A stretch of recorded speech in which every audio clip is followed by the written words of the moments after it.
à tous, j'espère que vous allez bien. Aujourd'hui, on se retrouve pour une vidéo qui va pas durer très longtemps, une petite vidéo tranquille, chill, où je vais vous présenter du coup 6 créatrices que j'ai découvertes sur YouTube et sur Twitch dans ma volonté de consommer un peu plus de contenu de créatrices parce que en 2025, je me suis rendu compte que dans mes abonnements, il y avait majoritairement des hommes.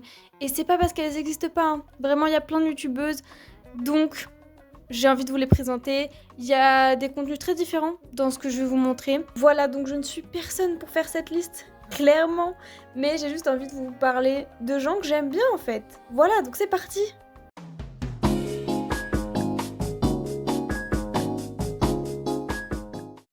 Alors la première dont je vais parler, il s'agit de Mystique. Elle parle de livres de fanfiction, voilà, tout type de romance, dark romance, romance ado. Je consomme pas du tout ce genre de contenu, je pense que vous l'avez compris un petit peu sur le livre de mes 20 ans, mais je lis pas du tout de romance, c'est pas mon délire, surtout la dark romance. Et je l'avais connue grâce à la vidéo sur Ratatouille, voilà. Et si j'avais cliqué sur cette vidéo, pour être tout à fait honnête, c'est parce que le titre m'avait vraiment intriguée et je me suis dit que ça avait l'air totalement débile. Et en fait, non, c'était pas du tout débile comme vidéo. Et j'avais regardé du coup le reste et après voilà, je suis devenue une fidèle abonnée. J'adore sa voix, vraiment, ça c'est un gros atout chez elle et son montage est très très drôle, vraiment tous les mèmes qu'elle utilise. J'aime bien, ça change en fait, je trouve que il y a un côté frais en fait à tout ce qu'elle amène sans que ça change trop des codes non plus de YouTube. Donc voilà. Et elle m'a donné envie de m'intéresser à plein de sujets que je connaissais pas du tout parce qu'en fait, moi je lis pas de romance comme je vous l'ai dit. Et en fait, j'ai regardé toutes les vidéos qui parlaient de ça ou de livres pour indo un peu, genre le labyrinthe, etc. C'est des choses que j'ai pas du tout lues. Donc, c'est hyper intéressant. Voilà. Et pour conclure, elle a un point de vue super intéressant sur Wattpad en fait. Parce que je sais plus dans laquelle de ses vidéos elle parle à quel point Wattpad était une plateforme d'expression majoritairement féminine et du coup ça leur permettait de parler de relations, donc parfois de relations toxiques. Et bien évidemment je suis pas très friande de tout ce qui concerne la dark romance, mais c'est vrai que maintenant je le méprise un peu moins parce que je comprenais pas forcément pourquoi des femmes voulaient lire ça. Parce que pour moi c'est juste de la romance misogyne et violente. Mais du coup, de le voir sous un prisme d'une expression féminine, de la violence quotidienne, c'est quelque chose que j'avais pas du tout envisagé. Et je le comprends un peu mieux. Néanmoins, c'est toujours pas ce genre de littérature que j'aime. En fait, pour moi, ça nourrit des fantasmes patriarcales que je suis pas du tout d'accord. Mais c'est mon opinion et c'est que je suis une grosse rabat-joie également. Mais voilà, je vous recommande cette chaîne si vous voulez rire, si vous voulez vous instruire et si vous voulez aussi vous replonger dans des romans que vous avez lus quand vous étiez ado avec un œil un peu plus actuel. Alors, Safa, c'est une youtubeuse qui parle de drama et d'actualité.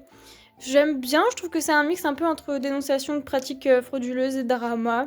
Ça m'a permis d'apprendre plein de choses d'actualité, de scandales dont j'ai pu passer à côté. Et je trouve qu'elle fait vraiment un bon travail. Pour être tout à fait honnête avec vous, je consomme beaucoup de vidéos YouTube en fait, mais surtout quand je couds ou quand je travaille dans des archives vidéo, vous voyez, genre le travail vraiment relou et répétitif. Voilà, et je mets des vidéos en fond et ces vidéos, je les ai beaucoup regardées dans ces moments-là. Et je vous la conseille, sa chaîne, si ce genre de sujet vous intéresse. En troisième position, nous avons Arixiana, voilà, je sais pas si je prononce bien, qui parle du coup de mode alternative, donc Lolita. Voilà, moi j'aime bien ces sujets-là. Avant, j'ai fait partie de la mode alternative, alors en très très brièvement, ça s'est vite arrêté. Mais quand je parle de mode alternative, je parle de beaucoup de styles, type Lolita, gothique, etc. Moi, en l'occurrence, j'ai essayé de me lancer dans le gothique parce que c'était quelque chose qui m'intéressait beaucoup.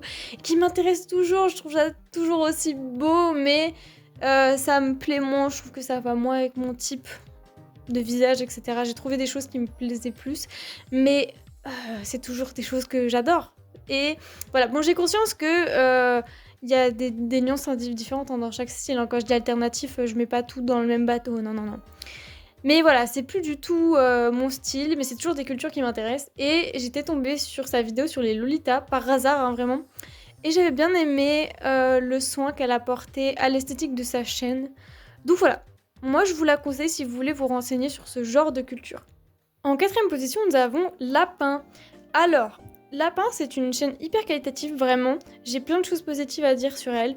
C'est une chaîne du coup qui parle aussi de livres, mais beaucoup plus de manga, hein, et vous le savez, c'est pas du tout mon délire, c'est pas ma cam, mais elle arrive à rendre ça intéressant et politique.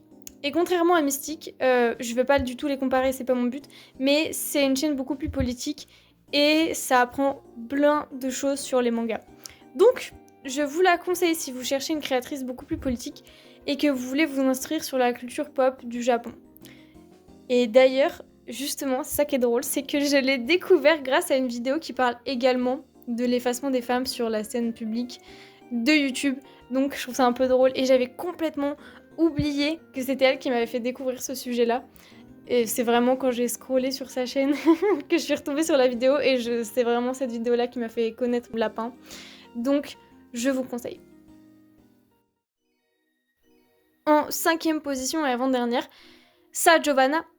Voilà. Est-ce que j'ai besoin de rajouter d'autres choses?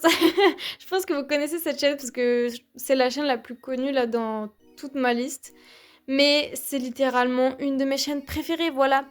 Et je vais être honnête avec vous, encore une fois, je l'ai découvert il y a plus de 5 ans. Donc je vous ai menti quand je vous ai dit que je parlais des chaînes que j'avais découvert en 2025.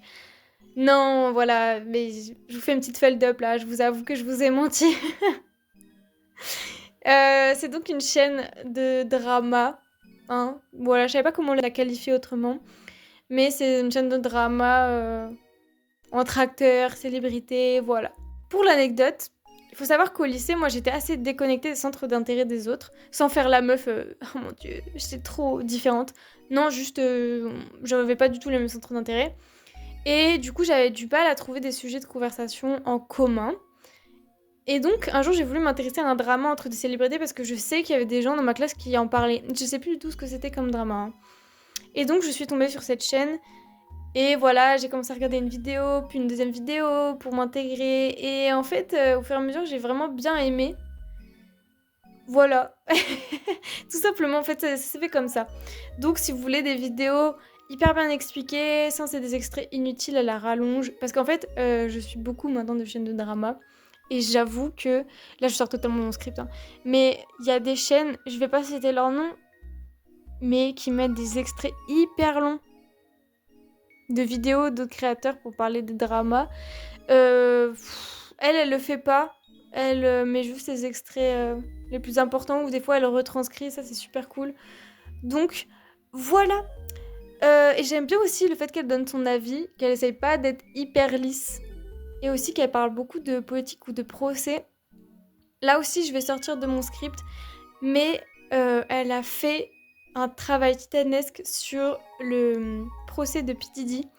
Elle a fait des vidéos pour chaque jour du procès. Je les ai pas regardées parce que j'avoue c'est quelque chose qui me mettait mal. L'affaire P. Diddy et l'affaire Epstein, c'est des affaires qui me mettent très très mal. Donc j'avais pas regardé, mais je salue vraiment son travail sur ce genre de sujet parce que c'est hyper intéressant. Et en dernière position, nous avons la seule streameuse que j'ai découverte, parce que du coup je regarde beaucoup Twitch.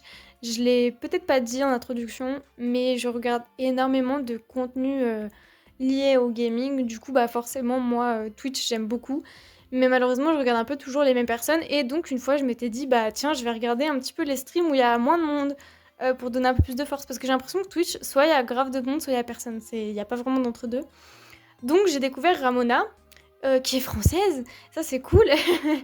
Et c'est donc du gaming aussi. Et j'aime bien son humour, je trouve que il y a un peu plus de prise de risque que d'autres youtubeuses, enfin d'autres streameuses, parce que bah, souvent, la part des gens essayent d'être très lisses, parce que bah, déjà faire du gaming en tant que femme, c'est compliqué, puis en plus on va se prendre plein de critiques de la part des hommes, hein. Parce que sachez que là aussi je sors de mon script totalement, mais j'avoue que j'aimerais bien faire du gaming parce que bah, moi je joue de mon côté, enfin voilà, je suis un peu une petite geek, j'aime bien ça. Et j'ai toujours très peur parce que j'ai peur de me confronter à une communauté que je ne veux pas sur ma chaîne. Donc je sais pas, peut-être qu'un jour je me lancerai. Voilà, mais j'aime bien sa personnalité. Et je trouve qu'il faudrait lui donner un peu plus de soutien. J'aime bien sa vibe, j'aime bien ce qu'elle est en fait, j'aime bien son contenu. J'ai pas grand chose à dire à part ça. Soutenez-la et voilà, moi ça fait 1 an que je la suis. Je crois que c'est la personne dont je parle qui a le moins d'abonnés. Ça veut rien dire comparé à la qualité de son travail. Mais voilà, on termine par elle. C'est donc la fin de cette petite vidéo. J'espère qu'elle vous aura plu. Je pense pas que ça va vous plaire ce genre de de contenu parce que c'est pas du tout ce que je fais d'habitude et il y a moins de recherche et moins de montage. Je sais que je suis pas la pro du montage, etc. Mais ça me plaisait de faire ça. Je voulais quand même. J'aime bien être une chaîne un petit peu, pas fourre-tout, mais un petit peu qui dérive sur d'autres sujets. Et c'était important pour moi de présenter des femmes. Voilà. Je vous mets en description toutes les chaînes dont je parle. Et je vous embrasse et peut-être que je referai ce type de vidéo, je sais pas. Dites-moi si ça vous plaît. Et gros bisous!